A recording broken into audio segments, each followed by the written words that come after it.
Penyiangan gulma dilakukan dengan mencabut atau memotong gulma berupa rumputan dan tanaman liar yang tumbuh di sekitar tanaman budidaya.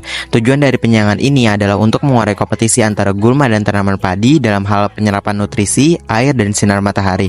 Metode penyiangan gulma yang kami lakukan ialah dengan penyiangan manual menggunakan tangan atau alat sederhana dan dilanjutkan dengan penyemprotan herbisida selektif. Herbisida yang kami gunakan yakni jenis herbisida sistemik ali dengan tambahan perekat berupa memalemon. Perekat memalemon membantu herbisida menempel lebih baik pada permukaan daun gulma sehingga penyerapan herbisida oleh tanaman target menjadi lebih optimal. Pengaplikasian herbisida dibantu dengan menggunakan alat semprot berupa knapsack sprayer manual.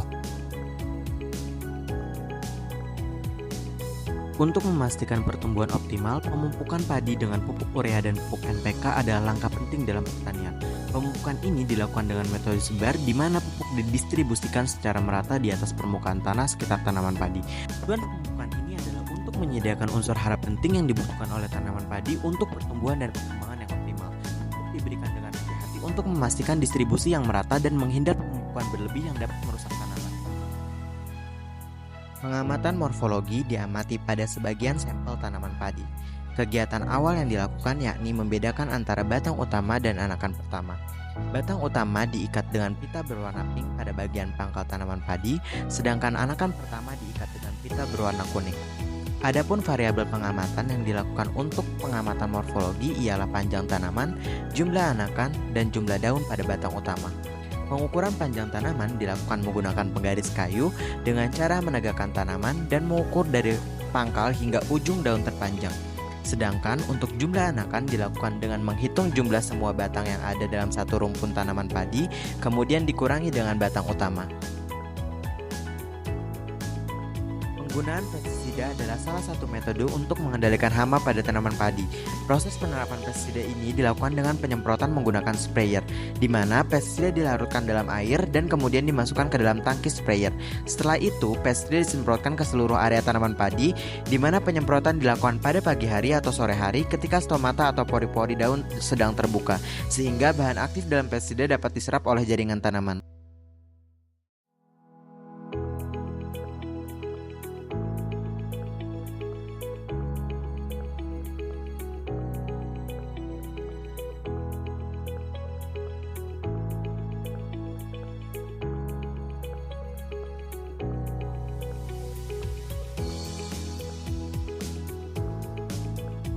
Fotosintesis merupakan proses sintesis karbohidrat dari bahan-bahan anorganik pada tumbuhan berpigmen dengan bantuan cahaya matahari dan klorofil. Tumbuhan memiliki pigmen fotosintesis termasuk klorofil A dan B, karotenoid, serta phycobilin yang semuanya berperan penting dalam menangkap cahaya. Untuk menguji kandungan klorofil, langkah pertama yang harus dilakukan yakni: pertama, daun padi ditimbang sebanyak 2 gram dan dihaluskan menggunakan blender. Kemudian, daun dimasukkan ke dalam via film dan menambahkan 10 ml aseton. Setelah itu dihomogenkan dan dimasukkan ke dalam kulkas selama 1x24 jam, lalu menyaring dengan kertas wetman.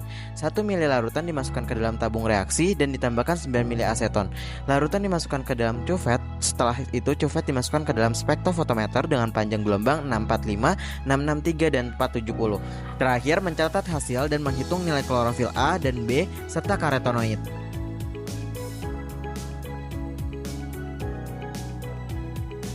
Melindungi tanaman padi dari hama seperti belut dan tikus adalah kunci untuk memastikan hasil panen yang melimpah.